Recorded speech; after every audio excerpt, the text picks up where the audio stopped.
This Thursday night football props edition of the Sports Gambling Podcast is brought to you by Underdog. Underdog's hooking up new customers. Play just $5 and get $100 in bonus funds when you use the code SGPN.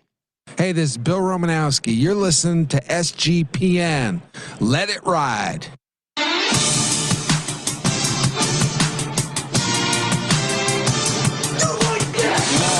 Cox. He's one of those guys who will get penetration.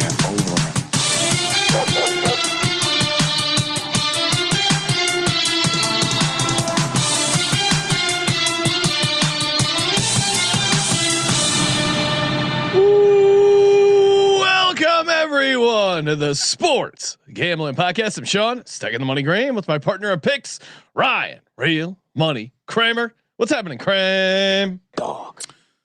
Tough day for Zay Jones. Yeah. Tough day for Zay Jones. R.I.P. Zay Jones. But overall, one, Kramer, the Cardinals were your money line dog. Nice work by you. I hit your 2-1 on your locks. Money line dog. Hit the 3-team tees. Cardinals were the last leg of my tees. That was nice. And not bad on the props. I hit 2 touchdowns with Jacoby Brissett. I didn't get the 3, but I did get the Marvin Harrison over 57.5 receiving yards. That was, he had that in at like the first quarter. I mean, once the first again, drive almost. We sit down at Saginaw's and what do I tell you? On the sheet they had occasionally they'll have props for this Sunday or Monday night games early, and it's Marvin Harrison 80 yards plus 250. What game are we playing here? And it was so annoying because we tried to bet it Friday night after our show, and then unfortunately it was like during that period where they were switching from. I think they kind of expected Kyler, then they were switching to Brissett. They're like, oh, we'll repost it in the morning. Oh, we're gonna be gone by then. So didn't actually get the paper ticket, but got in on that. Kramer hit the first TD, Marvin Harrison, and my CD Lamb under 83.5 receiving yards. He only had 85, so maybe there were some 85.5s. People found as winners, and I got an incredible sweat on my Degen only parlay. I saw some people hit with different versions, but I had Marvin Harrison 80 plus receiving yards, Jacoby Brissett to get in the end zone, and then Cardinals laying the 13.5. So didn't get that last leg, which oftentimes happens, but I saw some people had 6.5. I saw some people had 9.5 at 50 to 1. So hats up to you if you dialed it back a little bit and got the cash. So congrats to those who tailed, but nice win for the Cardinals, Ryan. Also, if you took the Marvin Harrison most yards that I threw out there plus 450, that came home. Yeah, I mean, look, just a tremendous little bit of a heater that I've gone on out, especially with the paper tickets. You don't know me. Most of the prop betting happens generally digitally to take advantage of getting the props in early, but I do like my sides to be paper tickets. So I will sacrifice line movement to have my paper tickets. I have a process. I get there's a marker involved. It's a whole thing. And I am just scorching hot right now with the paper tickets. 6-1 this week, 5-2 last week. I basically played my locks, dog, and the close your eyes specials this week. It's a good week for the close your eyes special, helping us on that money line round robin that we discussed on VSiN and the pregame show. Degen Dan saying, should I call in and renounce my fanship of the Dallas Cowboys? Unfortunately, the call line is not open, Degen Dan, but it is bad times for the Dallas Cowboys, which just makes this all the more sweeter, Ryan. I will say, Sean, there have been a couple of requests for the post Monday night show to have the line open. Oh, okay. So perhaps in the future we should do Thursday night props and your calls. Yeah, no, always enjoy hearing from the audience. Again, good reason to get in on the Discord. Ryan, you mentioned the requests, getting a lot of feedback on our discussion of the Even Money podcast. I'm here with the 2-time winner of the Westgate Super Contest, Ryan Real Money Kramer. Someone suggested we call our show the Plus Money Podcast. Although almost all positive. People realize we enjoy busting balls here. One guy goes, I can't believe you would scoop so low to making fun of another show. But come on. Well, also hilarious. He said scoop so low. And then the other commenters on YouTube roasted him. Yeah. I mean, that's like the person who reaches out and tells me that, having swear words in the show is bad for business, and I'm grabbing the remote control. It's like, all right, you're just grabbing the remote control. You walked into the wrong bar, sir. This isn't your scene. Like, we like cursing. On. We make fun of other shows, even if we listen to them and enjoy their work. Also, it's so fun to bust their chops of Ross Tucker talking like he's sedated. There's 0% chance that you like our show and like I think you can listen to both of our shows, Ryan. But if you Ryan, can I tell you about my door from West Shore home? I'm sitting here enjoying a Labatt Blue, watching my door get installed. It is great. I love this door. It's like a Family Guy character. It's so over the top. It's like out of Family Guy. And they jammed so many ads in. I'm jealous of their model. So now, Steve, with Ryan, are you a tuckhead? Send in your proof of purchase, and I will kindly answer your question. Why not just answer their questions? I'll happily answer anyone's questions. Sean, I sent over 100 DMs to people asking about quote gray market streaming services over the weekend. Yes, our DMs and one are person actually responded to me to go fuck myself, which I thought was weird. Anyway, yes, but yeah, I mean, I think if you're listening to Ross talk gambling and you're taking his words like seriously, you're probably not getting our show. Well, also too, would you agree? I listen to the show, and again, he presents it as Fezzik is the gambling expert, which you can, certain people have critiques of his credentials, whatever. Not going to get into that. I'm a Fezzik fan, but yeah, I mean, Fezzik was doing it when we started. Ryan, they were one of the few people that had content. He's been around for a very long time. And I would say Ross, at least, he doesn't present himself as the expert. And I love listening to people talk about gambling. This is a big part of the reason why we started this network. I want to hear what Ryan has to say. I want to hear what our guests have to say about gambling. I like listening to other opinions. I don't always agree. I don't blindly tail stuff. To me, the fun part about gambling is coming up with your own opinion. I like listening to other guys. Sometimes I agree. Sometimes I don't. Sometimes, hey, that's a good angle, but I'm actually doing X, Y, or Z. So I also think specifically with a guy like Fezzik, he kind of represents the opinion of a certain area. Like he represents a demographic of people. Yeah. He's kind of an information trader. The reason he's been successful all these years is he networks with the people who are in the know. And you can bust his chops. He's happy to go back. But anytime we're running these contests, his name is up there. So also meeting him in person, there is a certain this is one of those where it's like, okay, he has there is a charisma to him. You understand? Ryan was seduced. No, did come up and was a fan of Ryan. Well, first of all, he did. It was pretty funny to hear Steve Fezzik, who's one of the people who essentially we were making fun of when we, not to pull back the curtain, when we created our names.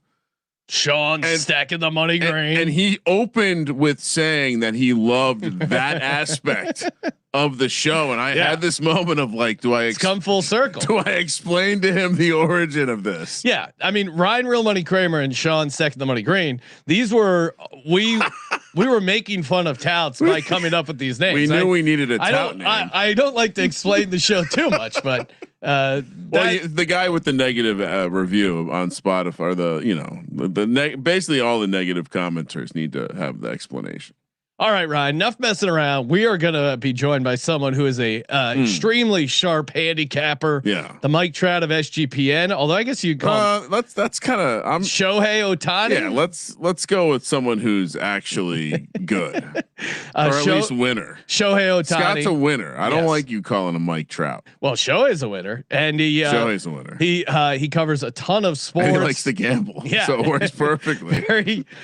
Joining us on the line from the Propcast, the NBA gambling podcast, WNBA gambling podcast just wrapped up. MLB gambling podcast just wrapped up. 5-tool handicapper himself, Scott Reichel. What's happening, Scott?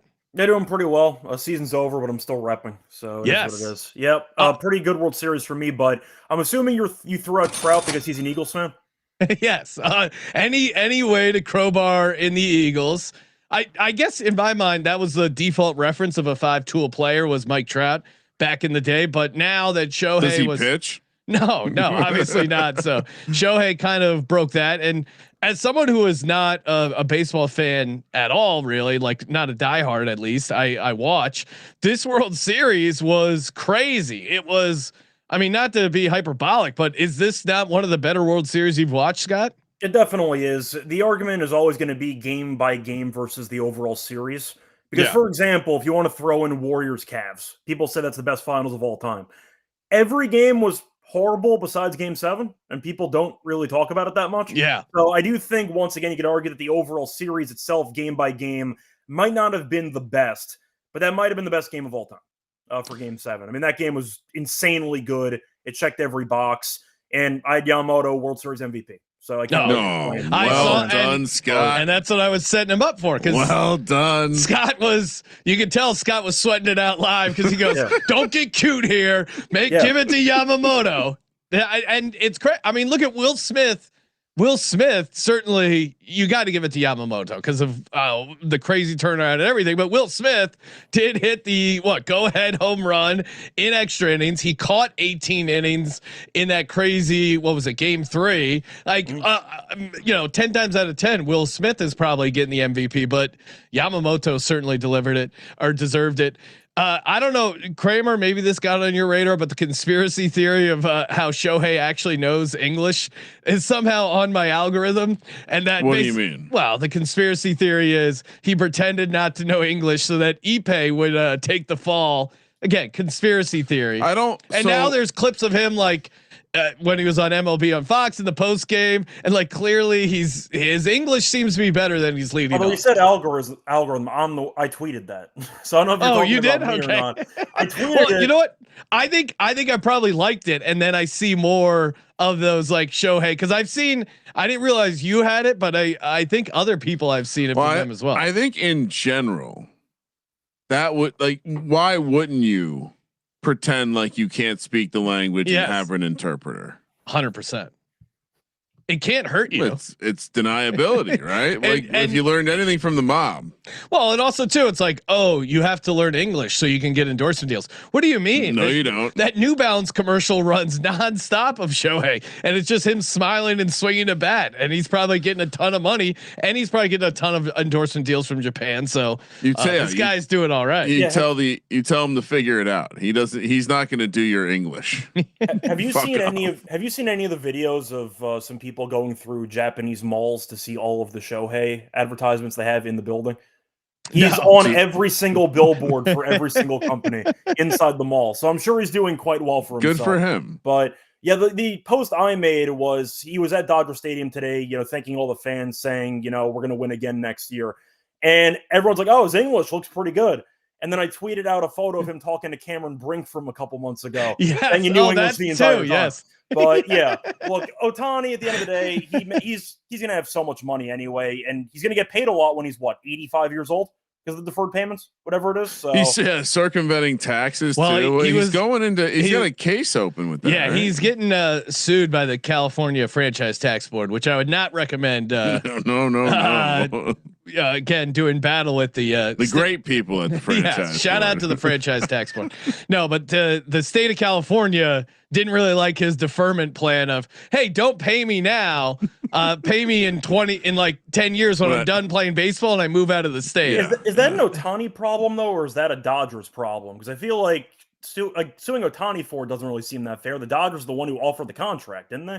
Yeah, I think what they're saying is you have to pay taxes on the money while you're working and living here. He's saying I'm going to take this money later. Yeah, technically though, he's not getting paid until 30 years down the road. So why should he pay that preemptively? That doesn't really seem like an Ohtani problem. You know, I've read a couple like debates or like threads on the idea that sports teams need to just start paying the taxes. Like do what all the European teams do, like level the playing field, because you know, obviously with states we always discuss it in free agency, right?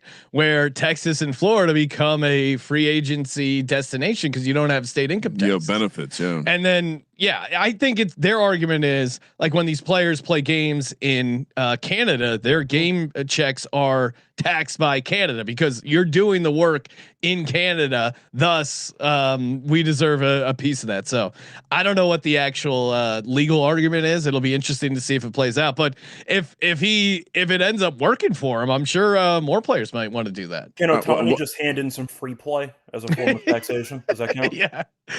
Yes. We. Can you just credit my account? Well, that's part of the deal, right? He's got a couple mil over at Chumash. Yeah. I'll just take it in a marker. Sir, it's 85 million. Yeah, I'll take a lot of markers. I don't know if you've seen this, is the guy who was Ohtani's bookie and obviously a bookie of a bunch of other people. I mean, not to quick aside, he kind of seems like he's trying to make things a little bit more glorious than they were. Well, he put out a book. He's doing a whole press tour. He is going to end up doing not been whacked yet? Well, because I don't know. He's going to do a year in jail, but he's been like promoting his book, and he also was very blatant with his bookmaking operation. And he said even before he officially got caught, the FBI raided his house. Basically took $1 million with like some sort of thing of, hey, we're using this for an investigation. He thought he got away scot-free and just continued being a bookie. Madness. That's pretty bold. Yeah. That he didn't change his behavior at all. Yeah. Just said, well, the whole ePay thing, I don't know, man. Maybe we'll get the full story. We certainly didn't get the full story. But yeah. I mean, even hearing about how easily he was, according to him, how easily he was moving around hundreds of thousands of dollars. That feels like, I mean, this is a pretty crazy setup that he has. I think he was pretty sloppy with it, and thus why that's why he got caught. All right, we're talking props Thursday night football. Of course, we're going to get into it. We're going to give out 3 of our favorite props, some first TDs, a Degen play, and of course, as always, shout out to mybookie.ag. Head over there, use the promo code SGPN, score 100% bet back bonus up to $500. Terms and condition apply on any of the bonuses. So there might be a rollover. Double check that before signing up. MyBookie.ag, promo code SGPN. Kramer, continue to just love the prop builder. A bunch of great options, and I don't want to blow up their spot, but I feel like years ago when they first offered it, it was not as competitive as it is now. Whether it's first touchdowns, whether it's the same game parlays, their numbers are way more competitive with other books than I think they were previous.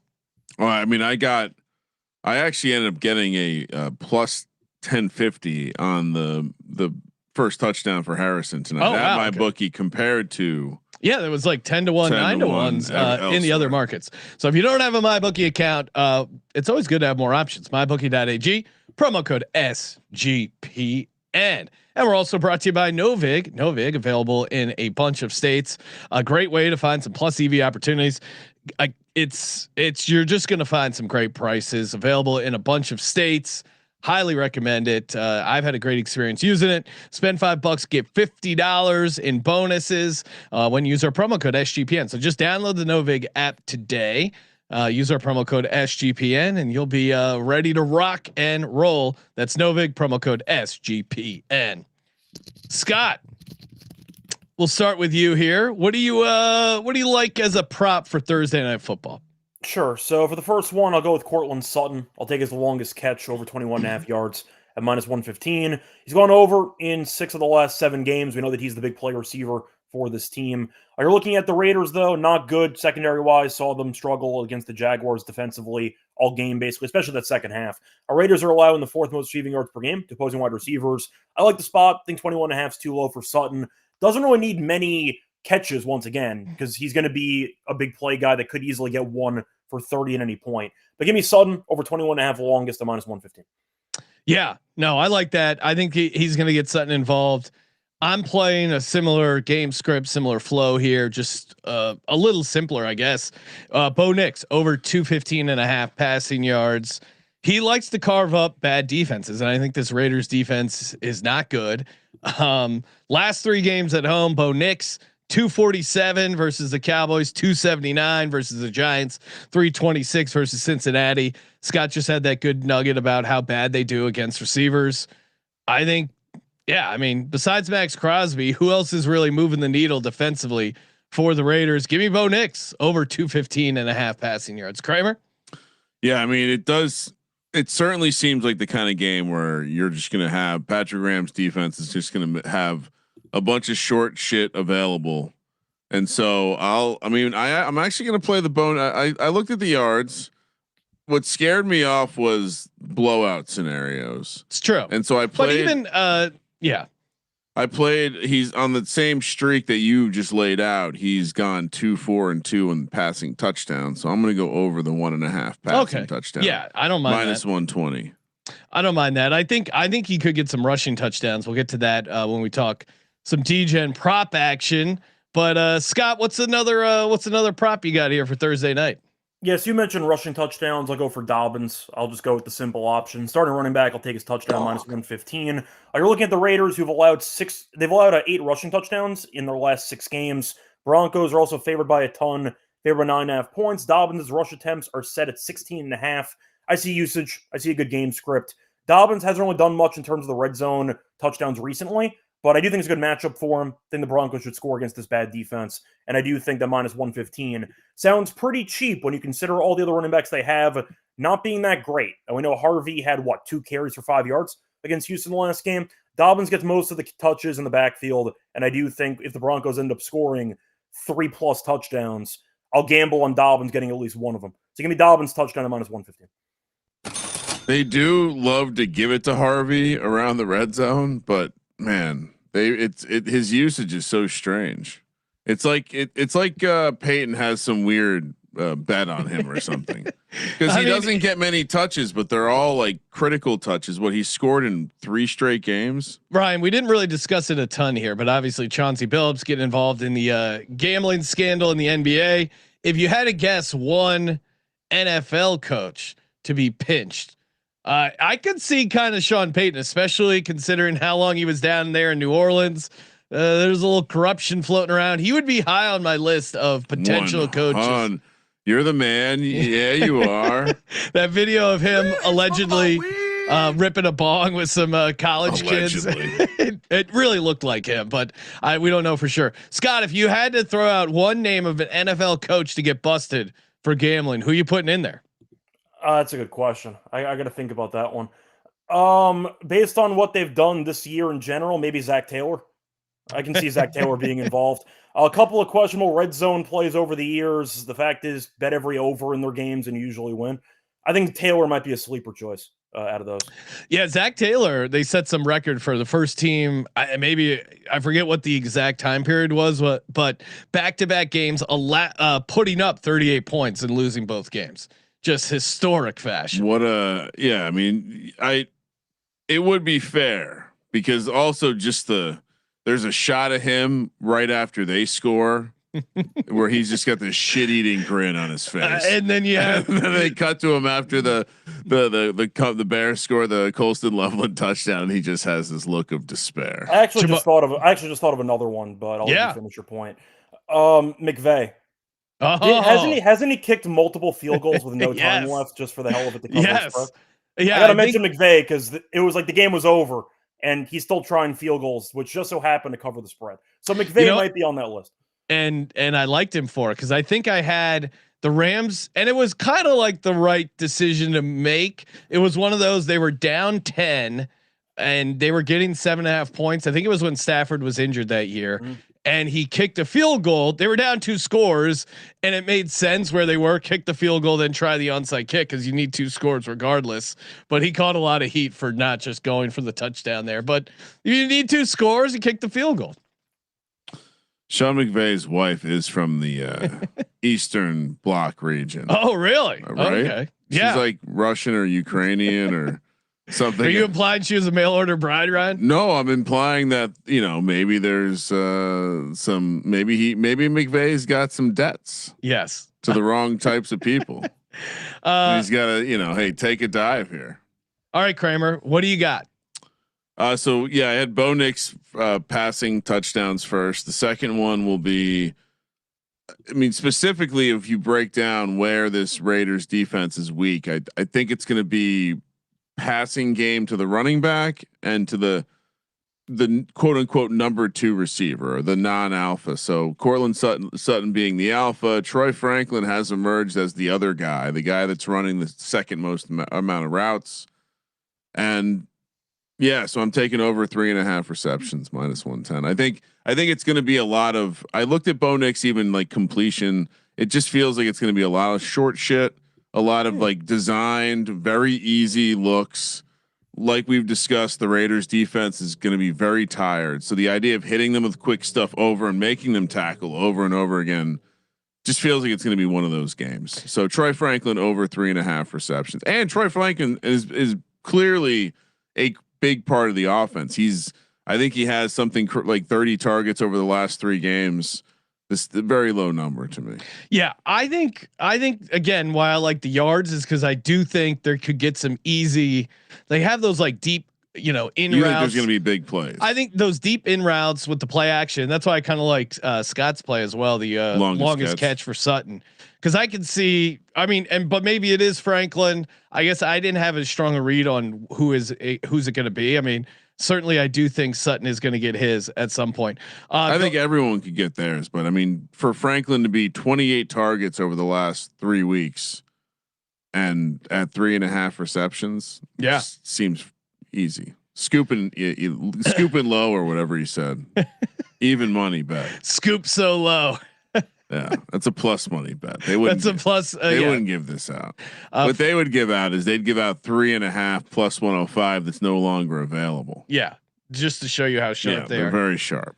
For me, I like this. I like this Broncos defense in general, and Ashton Jeanty. I know he's come in with a lot of hype, and I think no fault of his own. This Raiders offensive line without Colton Miller, it's a real difference in their ability to create plays. And the Jags aren't even that great at run block or run defense, and they held him to 13 carries, 42 yards.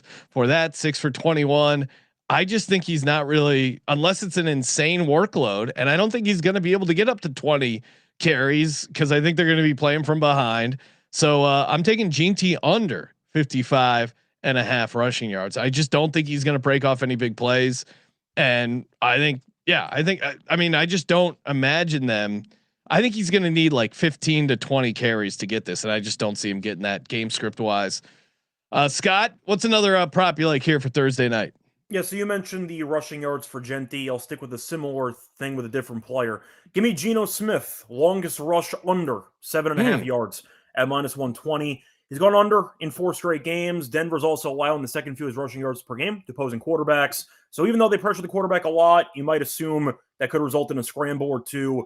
Hasn't worked out that way so far this season. Once again, Denver, second fewest rushing yards allowed to quarterbacks. Geno under in 4 straight. I think that he's going to go under this again. The reason why I'm going with the longest rush instead is he might have a couple of scrambles for 4 or 5 yards apiece, but I don't see him getting to 8 on a scramble. I'll go for the under. Now, this is interesting because I'm also looking to fade Geno on the rushing. I'm going Geno Smith under 10.5 rush yards total. Now, this Denver's good against rushing quarterbacks in general. I like Scott's handicap last 4 games. At 9 yards has been his highest. I don't think he's we have a dog in the studio that's a foster dog that decided to jump up on the control board there. It's a pretty athletic move. Yeah. If you're looking for a dog, hit us up. His name's Alf. He's cool. Scott, what talk me into either the under longest rush or under total rushing yards? Why did you choose under longest rush? Because I could see a case for both. Because he's old. Well, it was mostly based on the carries that he's had recently. For example, against the Jaguars this past week, he had 5 carries for 9 yards. So he didn't do anything with him, but he still had 5 attempts. Going through the games here, he has had 4+ attempts in 3 of the last 5 games.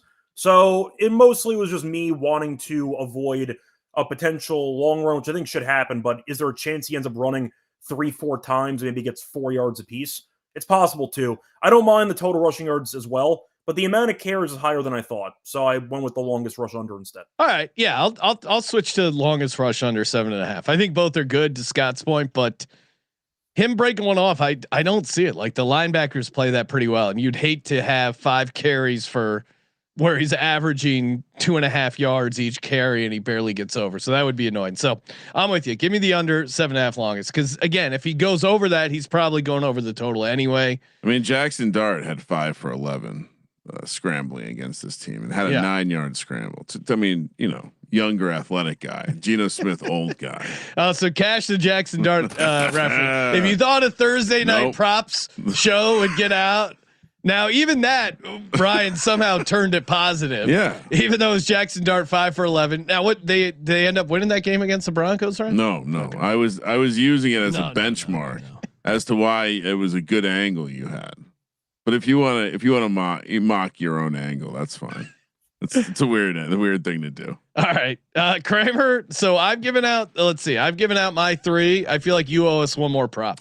Yeah, it's not out yet, but it's RJ Harvey receiving yards. Okay. Like I said, I think it's a good matchup. I think we saw it last week against the defense that is going to encourage checkdowns. He had 5 catches on 5 targets for 51 yards. So I would expect this number to be somewhere in the, 20 to 24 range going over. All right. Yeah. I mean, this anything that requires effort from this Raiders defense is going to be brutal because they played that whole entire extra quarter on the road and now they got to go on the road to elevation. It's just going to be one of those games. You're going to see like a lot of motion, tackling. A lot of play action where Bo Nix rolls out and has an easy pass down the field to one of the receivers of the tight end. A lot of running back. It's going to be a lot of first read not there. Check it down to the running back because Patrick Graham will just kind of sit back. Yeah, we've seen this before. It's going to be a Thursday. I don't want to tease, but it's going to be a gross Thursday night game. Oh, really? Potentially in the range. In my simulations, I've only run 1,000 of them, Sean, but I'd say low scoring gross game. It very much in the range of outcomes. Yeah, no. Well, Bo Nix in that offense can look like ass for long periods of time, and then wake up. But against bad, and even to your point, like against the Bengals, they only put up 28 points. Which now that we see this Bengals defense, kind of isn't a great run. Like they'll have moments where they'll look good, but then they'll have even against bad defenses. The only time I'm really interested in playing the ceiling case is bad defenses at home, and especially this particular defense at home because of the situation. So Thursday night football. All right, let's put together a little Underdog entry. Of course, Underdog Fantasy promo code SGPN $5 and it turns into $100 bonus bucks when you use the promo code SGPN. Scott, we'll start with you. What is again? We were talking props. Now we're talking fantasy projections. Yeah. Switch up. Use the left side here. Right brain, left brain. I forget which one it is. What is an entry you'd like to toss in here? Yeah, so I'll go for the Sutton longest reception, higher 21.5 yards as my fantasy projection. Oh wow, nice. Yes, this is good because that's right. It's crazy. That's similar, very similar to. Well, now Underdog has it 21.5. We still like this though, right? Yeah, yeah, of course. That's what. I gave out 21.5. Yeah, I thought you said 20.5. Jeez. I misheard. 21.5. I apologize, Scott. That was very rude. Don't worry about it. It's fine. Sean's distracted by the dog in the studio. It's fine. Yeah, don't embarrass me in front of Scott, Ryan. Shout out to if you're looking for a dog, hit us up. Good promo for the Underdog entry. Yeah, we got a dog in the Underdog raid. Kramer, what are you bringing to the table? Well, I didn't actually check to see if Underdog had anything. So Underdog, oh my God, 12.5 receiving yards is the number. Really? So update what I said earlier. I'll edit that in post. Smash the over 12.5 receiving yards for RJ Harvey. Okay. Like it. That's what we're going to So you got Cortland Sutton higher 21.5 longest reception. RJ Harvey higher 12.5 receiving yards. You need to play a Raider. Yeah. Which I'm fine. Okay. Now they have Ginty's number on Underdog is at 52.5. I saw some 55.5s in the market. You feel that's a little low. I do. I mean, I don't know. It's what about your Geno? It's 3 yards, but I do think it might. What's Geno interception on Underdog? Is it how unspicy is it? Well, they don't have it. Those cowards. They know. Yeah, I mean. No, here it is. Got it. It's point. Yeah, it's not that bad. We can throw this in there. Okay, let me see. So if we use it with the other two that you mentioned, 5.32x spicy without a boost. Now I feel like I never hit the interceptions. Okay. I like. So you know what happened last week when I gave out Geno Smith interception? Yeah. Cash Geno Smith interception. Yeah. Scott, what would you rather? Geno Smith higher interception. Geno Smith. Let's see. Do they have his longest rush in here? Yeah. Everything. Do we go longest rush lower 7.5 or Geno Smith higher half INT? Scott, I'll let you be the final decider. I don't want to jinx anything, but it does feel like Geno interception is a free spin. Okay, there you go. That's all I needed to hear. All right, so all these put together, $100 entry returns you $532 over on Underdog Fantasy, and of course, use the promo code SGPN. And we're also brought to you by Rhythm. Rhythm, your home for picks, props, sides, totals. They got it all. I'll tell you a play they like for Thursday night that I was looking at is Brock Bowers under 5.5 receptions, which sounds a little crazy to fade him coming off that game, but his 3 previous games, he only had 4 or 5 receptions. The Broncos are pretty good to the tight end. So 6 catches for a tight end is a lot. Now he's different though. I would maybe worry a little about game script, but this Raiders offense is pretty bad. Again, highly recommend getting Rhythm going, and of course you can build your own models and see what you come up with, or you can just tail Underdog and their picks and props, and of course use that promo code SGPN25, get you 25% off when you download the app. Promo code SGPN. All right, Scott, let's talk first touchdown. What do you got to play multiple plays? What do you like for the first touchdown market? Yeah, so I'm going to go with a bolder play instead of going for pure chalk. We've been talking about it, especially over the last couple of minutes. I'm going to just go all in with it. Give me Broncos defense and special teams 22-1. Yes, let's go. Okay. I love that play, Scott. Kramer, what are you doing? I have defense only at 27-1. FYI. I like the defensive special teams, and I'm gonna just play 2 first touchdowns. I'm gonna do what Scott gave out, the Broncos defense and special teams. Oh, you want the special teams? Yeah, because I think you want to talk about tired guys on a short week. At elevation, a kick return, a punt return. If you're coming off this short week and you're gassed, I think that helps you even more. So Broncos defense and special teams 22-1, and then just Bo Nix 13-1. The Raiders stuff is just not interesting to me. The prices are pretty meh.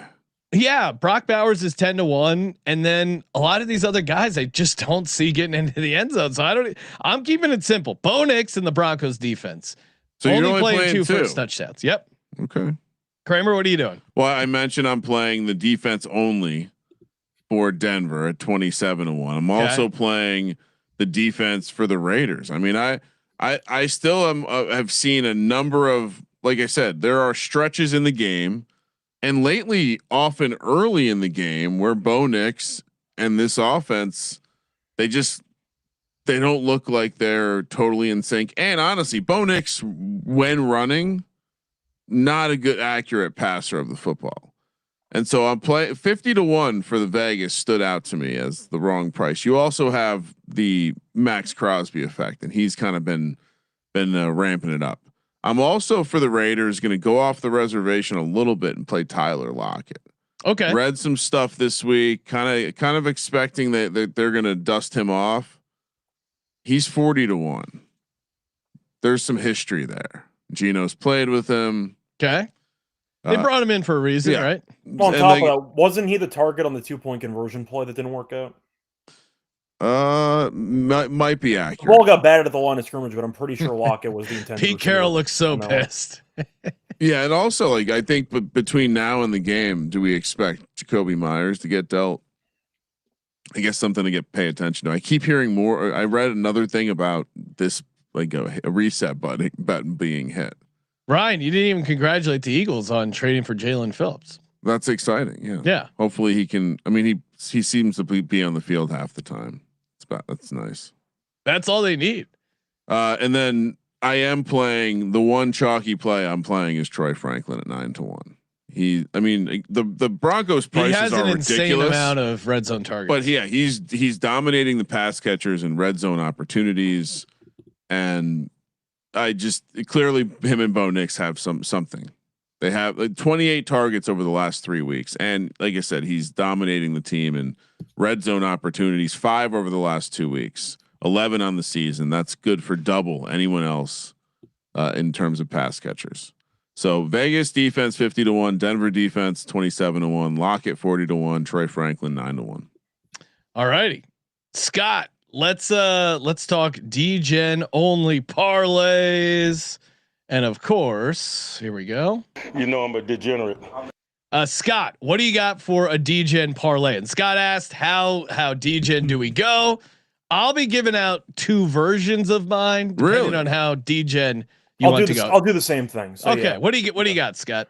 So the regular version, I am going to go back to the Geno interception play, and I'll double down on this. I agree with Kramer that I think the game's going to be disgusting. So I have Geno interception with Broncos defense special teams touchdown with the under 42.5, and that's plus 2,000. Now, if you wanted to spice it up a little bit more, you take those 3 picks, you add Sutton touchdown 75-1. Oh, dog. Now we're talking 75-1. My needle's moving on that one. Nice work, Scott. So for my Degen parlay, we just saw this Raiders team give up 2 rushing touchdowns to the quarterback. Could they do it again with Bo Nix? Yeah, Bo Nix already has a 2 rushing touchdown game at home against a team that likes to give up rushing touchdowns to the quarterback. So let's start there. Bo Nix 2 touchdowns, 27-1. That's its own play. And then the Degen aspect of it is Bo Nix 2 touchdowns and the Denver defense gets in the end zone. That one is 145-1, Ryan. Oh my God. Can you top that? No. Okay. What do you got? No touchdown. 100-1. Oh, okay. I'm gonna play a rare 5 play first touchdown card this week because I want to have there's something about this game that feels no touchdown. Well, you know what it is I think there was. I know I played Bo Nix over 1.5 passing touchdowns, but I need some insurance on this one. I think it was 2022. There was a Thursday night game in Denver. Very ugly. That got a 0 touchdown. That even went to overtime. Right? Am I crazy? You might be right. So yeah, we're just gonna, a little bit of a cop out Degen play here. I don't love. I'll be honest. I don't love this game in general. I think the more that I thought about it, the more it was going to be kind of a gross game. Maybe Denver moves the ball, but it turns into field goals, not touchdowns. Yeah. I mean, these Vegas Thursday nights but on the other side too, they can get out of control. Like if Denver gets out to like a 14-0 lead and this Raiders defense just hits a wall and the offense just keeps going 3 and out Peyton like they did will against run that shit up too. Probably I'm sure he hates Chip Kelly. Well, Chip Kelly and Pete Carroll for some reason. And Trevor's saying we're due for a true Thursday night football game. Yeah, we haven't had one yet too. Yeah, that's a great point. We've had. like a true turd fest. Yeah, Thursday night, complete like. I mean, 9-3 thriller. Yeah, that Ravens Dolphins game was kind of boring, but at least it started out. There was some back and forth, and at least there was some scoring. And that Browns Bengals Bengals Steelers. It keeps throwing me off that Joe Flacco changed teams. The Bengals Steelers a couple weeks back was actually pretty awesome. So I don't think we can get that kind of pace, but certainly would be fun to watch. Scott, thanks for calling in, man. Appreciate all the work you do for the network. What shows you got coming up this week? Yeah, so we have a couple of Propcast episodes. On Thursday, we're doing NBA and NHL. Then Friday, we're going to do the actual Sunday games, and then we'll get into the Monday night games next Monday morning. Besides that, still doing NBA. So check out the NBA Gambling Podcast and tennis. So season's almost over. Still doing tennis solo. So once again, bunch of shows. Check it out. I got to start tailing the hockey props. Yeah, hockey props look fun. I don't know shit about hockey, but again, check out the Hockey Gambling. They seem podcast. Like they've been hot. And check out the Propcast because they're giving out bonus props, obviously in hockey. Scott, we're taping this. What is this Monday night? What any NBA plays jumping out at you on your card for tomorrow? I still have to look at the card, to be honest with you. So. Maybe I'll copy. All right. No, see, Sean I was looking for some free help over here. Sean was just trying to get some action. Yeah, I mean, of course. You know I'm a degenerate. Good times as always, and hey, download the SGPN app where you can get all of Scott's podcast episodes and all the podcast episodes. Every podcast we have on our network, Ryan, we have a bunch. Hockey, college basketball is back. Check out the College Basketball Experience, YouTube, the SGPN app. All our picks pages are completely free, all in a free app. What more could you ask for? Download the SGPN app wherever you get your apps. And of course, as always, thank you for participating in the Sports Gambling Podcast. For the Sports Gambling Podcast, I'm Sean, second the Money Green. He's Ryan. SGPN, where the S stands for Scott. Kramer, let it ride.